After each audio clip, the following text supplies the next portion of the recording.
गोकुळ सोबत गोकुल। अवकाळी पावसामुळे अकिवाटमध्ये केळी पिकांचं लाखो रुपयाचं नुकसान।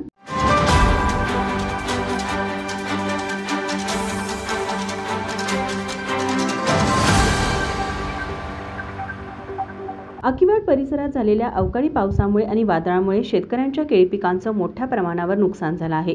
यात सुमारे 3 लाखांहून अधिक रुपयांचं नुकसान झालं आहे। बस्तवाड अकिवाट रस्त्यालगत असलेल्या सुरेंद्र हसुरे आणि आशिष हसुरे यांच्या 3 एकरातील केळी बागेवर वादळाचा विशेष परिणाम झाला। तुफान वाऱ्यासह पडलेल्या मुसळधार पावसामुळे सुमारे 50% झाडे कोसळली असून संपूर्ण पिकांचे नुकसान झाले आहे।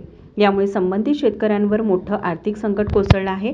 या घटनेनंतर बाधित शेतीचा तात्काळ पंचनामा करून नुकसान भरपाई द्यावी अशी जोरदार मागणी शेतकरी करत आहेत। माझा महाराष्ट्र न्यूजसाठी सैनिक टाकळीहून विनोद पाटील।